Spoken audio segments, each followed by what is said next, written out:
Jalan Raya Lintas Sumatera atau Jalan Lintas Sumatera merupakan sebutan untuk jalan raya nasional yang membentang dari utara sampai selatan Pulau Sumatera.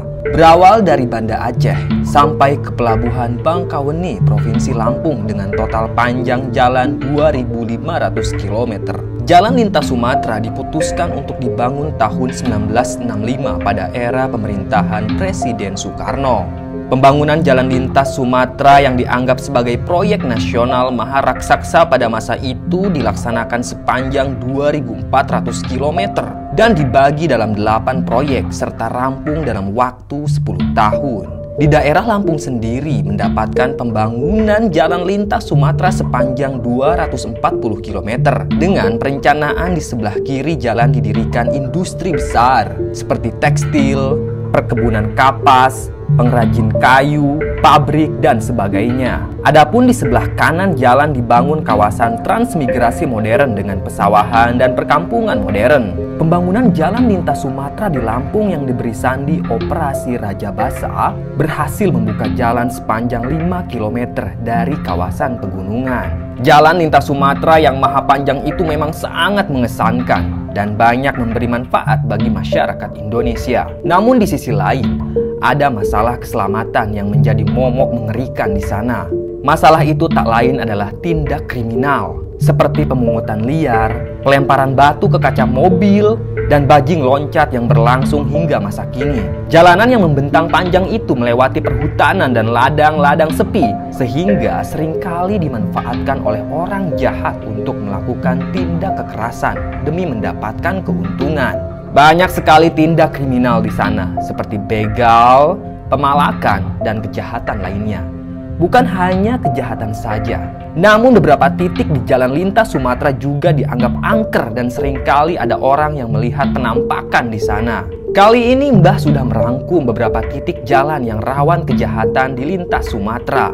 Yang pertama ada Kabupaten Tulang Bawang, Lampung Tengah. Jalan di Kabupaten Tulang Bawang sangat terkenal sebagai salah satu jalur rawan begal di Sumatera.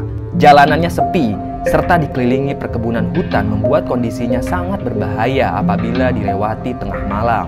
Bahkan bukan hanya kendaraan dari luar pulau, masyarakat di sekitar juga dibuat resah akan kehadiran para penjahat di sana. Yang kedua ada di Mesuji, Lampung. Daerah ini kerap dilintasi para pemudik karena menghubungkan Lampung dan Palembang. Tindak kejahatan seringkali terjadi di sana. Dan selanjutnya ada di Simpang Meo, Tanjung Enim. Daerah ini sudah dikenal rawan begal dan pemerasan sehingga tak jarang pihak kepolisian berjaga di sana. Baik, berbicara tentang Jalan Lintas Sumatera, kali ini Mbah mau cerita tentang pengalaman seorang sopir truk yang beberapa kali berhadapan dengan para penjahat di sana.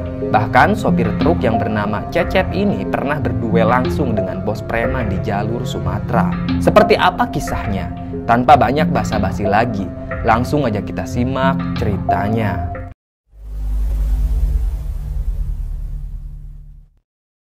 Mari kita awali kisah ini dari sudut pandang seorang raja begal di Jalan Lintas Sumatera. Namanya sudah sangat melegenda. Dia adalah Gabe. Bukan tanpa alasan dia menjadi penjahat. Masa lalu Gabe yang kelam dan mengerikan menjadi latar belakang yang mendorongnya untuk menjadi penjahat. Gabe lahir di keluarga kriminal. Bapaknya merupakan maling kelas kakap. Di tahun 90-an, kurang lebih bapaknya Gabe sudah 11 kali masuk penjara. Dia tukang maling motor, menziarah toko, dan tukang jambret. Sementara ibunya Gabe merupakan tukang tipu. Wanita itu memang pandai bicara, bersilat lidah, sehingga banyak sekali orang yang dengan mudah mempercayainya. Yang paling parah, dulu ibunya Gabe pernah menggondol uang arisan sebesar 10 juta. Uang segitu di tahun 90-an tentulah sangat besar. Karena kedua orang tuanya itu sering kali keluar masuk penjara, alhasil Gabe dilahirkan di dalam jeruji besi. Saat itu ibunya menjalani hukuman di jeruji besi dan kebetulan wanita itu sedang hamil besar. Dan saat Gabe lahir, pihak rutan langsung membawanya ke panti asuhan terdekat. Karena tidak mungkin ibunya Gabe mengurus bayi di rutan. Namun sayangnya saat anak itu dewasa, dia tidak pernah tahu wujud orang tuanya. Karena orang tuanya itu meninggal akibat sakit parah di dalam penjara. Kala itu Gabe diadopsi oleh keluarga yang memang susah dapat keturunan. Keluarga itu datang ke panti asuhan untuk memilih anak yang akan mereka adopsi. Siapa nama anak itu? Tanya Pak Rudi yang hendak mengadopsi anak. Dia menunjuk ke arah Gabe yang saat itu sedang main di halaman panti asuhan. Gabe baru berumur 5 tahunan. Pak Rudi terpincut karena memang Gabe ini sangat lucu. Dan saat itu istrinya Pak Rudi juga setuju mengadopsi Gabe. Gabe pun diadopsi. Tentu pihak panti asuhan sangat senang karena akhirnya anak malang itu bernasib baik diadopsi oleh keluarga kaya raya. Pak Rudi dan Nyonya Sui, mereka berdua adalah keluarga yang sangat kaya. Namun di balik kekayaannya itu ada hal mengerikan yang tidak diketahui orang. Harta yang mereka dapatkan itu adalah hasil dari bisnis narkoboy. Jaringannya ada di mana-mana. Keuntungan yang mereka dapatkan sangat melimpah ruah. Rumah mereka bernilai puluhan miliar. Dan mobilnya juga ada 5. Semuanya mobil mewah. Gabe hidup serba berkecukupan. Pak Rudi dan Nyonya Sui merawat Gabe dengan sepenuh hati. Kehidupan Gabe benar-benar bergelimangan harta. Singkat cerita, Gabe lulus SMA. Dia tidak mau melanjutkan studinya ke bangku kuliah dan malah tertarik untuk membantu bisnis orang tuanya. Lebih tepatnya orang tua angkat. Di usianya yang masih terbilang muda itu, ia sudah dipercaya untuk memegang sebuah wilayah di distrik selatan. Gabe memimpin peredaran narkoboy di sana. Sehari hasilnya bisa puluhan juta. Tentu bisnis barang haram itu tidak akan berjalan mulus-mulus saja. Ada tantangan tersendiri dan kadang taruhannya nyawa. Seperti siang itu, Gabe sangat marah karena ada salah satu anak buahnya yang berkhianat. Anak buahnya Gabe mengedarkan sendiri barang haram di wilayah kekuasaan Gabe. Dan barang haram itu bukan didapatkan dari Gabe, melainkan bandar lain. Gabe dan para anak buahnya langsung memburu pengkhianat itu dan menyeretnya ke hadapan Pak Rudi. Tanpa belas kasihan, Pak Rudi langsung menghabisi pengkhianat tersebut. Singkat cerita, 3 tahun kemudian, gurita bisnis barang haram Pak Rudi perlahan mulai runtuh. Banyak jaringannya yang berkhianat. Hal itu disebabkan karena banyak orang yang tertangkap polisi. Sehingga para anak buahnya Pak Rudi membongkar jaringan narkoboy tersebut. Pak Rudi dan Nyonya Sui menjadi buronan kelas kakap. Mereka berdua benar-benar diburu oleh polisi. Semua bandara sudah dapat informasi agar memblokir penerbangan untuk kedua buronan tersebut. Sehingga mereka tidak bisa kabur ke luar negeri. Pak Rudi dan Nyonya Sui pun tertangkap di sebuah gudang yang sangat tersembunyi. Itu adalah gudang yang sudah lama terbengkalai. Pak Rudi dan Nyonya Sui pun diseret ke pengadilan lalu dijatuhi hukuman yang paling berat. Mereka akan dibawa ke Nusa Kambangan dan dihabisi di pulau tersebut. Sementara itu, Gabe berhasil lolos dari incaran polisi. Kedua orang tua angkatnya itu membocorkan tentang keberadaan anak angkat mereka. Gabe menghilang seperti ditelan alam. Dan selama bertahun-tahun, namanya masuk ke dalam DPO, daftar pencarian orang. Singkat cerita, 10 tahun kemudian, Gabe ternyata bersembunyi di Sumatera. Wajahnya sudah berubah total. Dia sengaja menyayat bagian pipi, dahi, dan juga dagu agar wajahnya tidak dikenali oleh polisi. Postur tubuh Gabe juga sangat kurus krempeng, berbeda dengan foto yang disebarkan oleh polisi. Tubuh Gabe dalam foto itu tampak gemuk dan bersih. Kini Gabe berubah total. Tidak ada satu orang pun yang menyangka kalau dia adalah buronan polisi. Gabe juga merubah namanya menjadi Idur Cangklong. Idur adalah nama kebalikan dari ayah angkatnya dulu yang bernama Rudi. Sementara Cangklong adalah nama yang ia sematkan sebagai bumbu agar tampak seram dan mengerikan. Gabe yang sekarang bernama Idur, dia menato sekujur tubuhnya. Bahkan wajahnya yang buruk rupa itu juga ditato. Hal ini ia lakukan tak lain untuk menghilangkan identitas diri agar tidak tertangkap polisi. Idur Cangklong sudah lama sekali tinggal di pinggiran jalan lintas Sumatera, tepatnya di daerah Mesuji.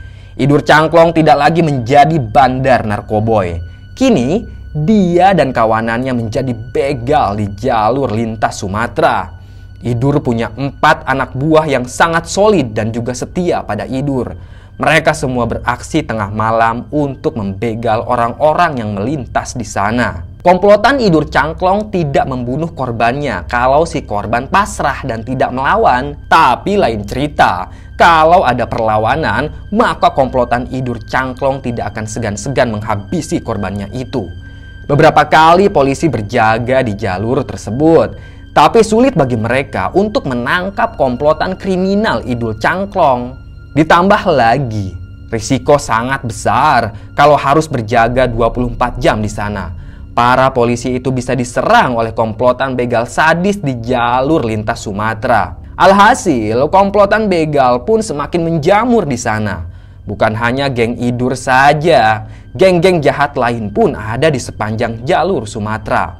Mereka punya wilayah masing-masing. Saat kejahatan di lintas Sumatera semakin marak, mencuatlah seorang tokoh yang terbilang unik.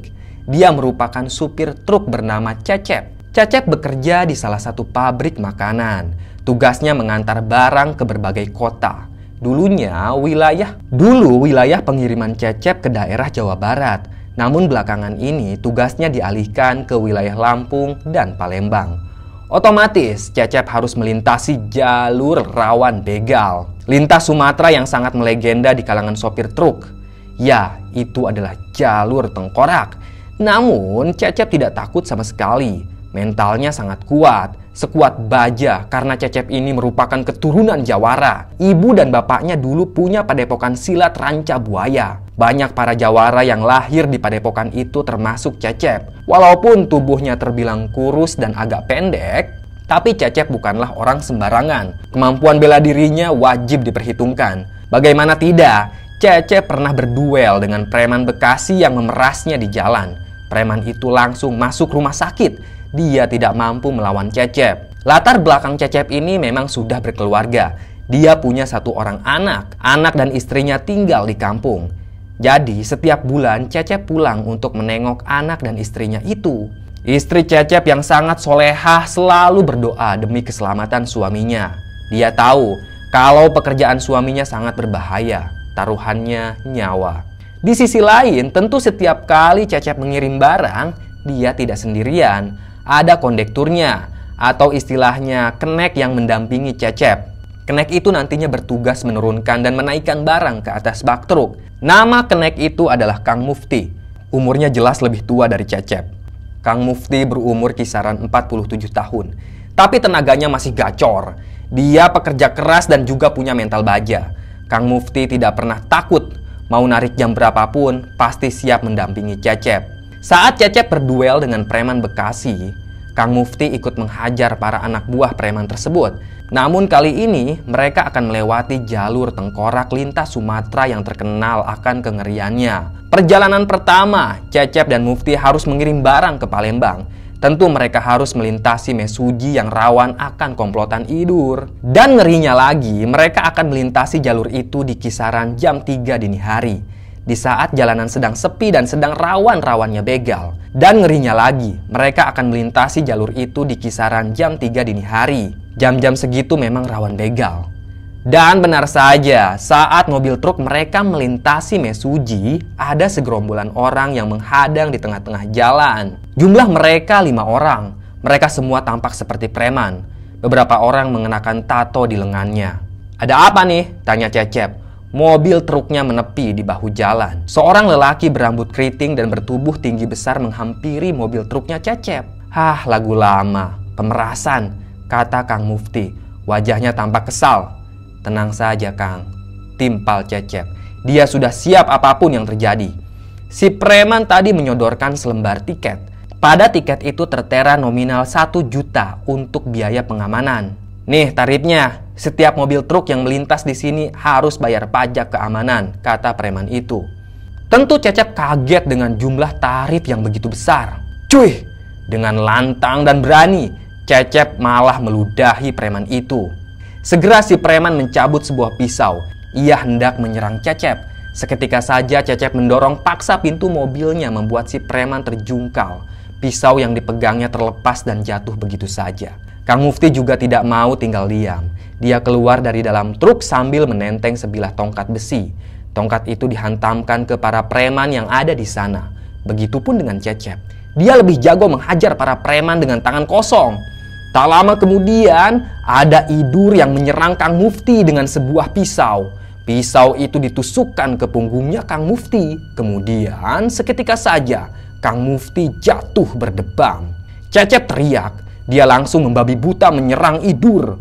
Wajah Idur dihajar habis-habisan. Pisau di lengannya mental. Cecep balas dendam. Dia pun menusukkan pisau itu tepat ke dada kanan bagian atas. Sampai Idur tak berdaya dan terkapar begitu saja. Semua preman di sana tumbang. Sebagian lagi melarikan diri sambil terpincang-pincang. Cecep langsung membawa Kang Mufti masuk ke dalam mobil truk dan langsung tancap gas. Cecep harus segera membawa Kang Mufti ke rumah sakit karena pendarahannya semakin parah. Kang Mufti sekarat. Cecep sudah berusaha sebisa mungkin untuk membawa keneknya itu ke rumah sakit. Namun, takdir berkata lain. Kang Mufti meninggal dunia karena pendarahan yang sangat parah. Sementara itu, Idur masih sekarat di tengah jalan. Kemudian, ada 2 orang anak buahnya yang membopong tubuh Idur. Mereka membawa tubuh Idur masuk ke dalam hutan untuk menghindari kejaran polisi. Karena beberapa saat lagi, pasti para polisi akan berdatangan. Selesai. Terima kasih sudah menyimak cerita Mbah. Tunggu cerita-cerita lainnya ya. Tetap sehat dan salam merinding.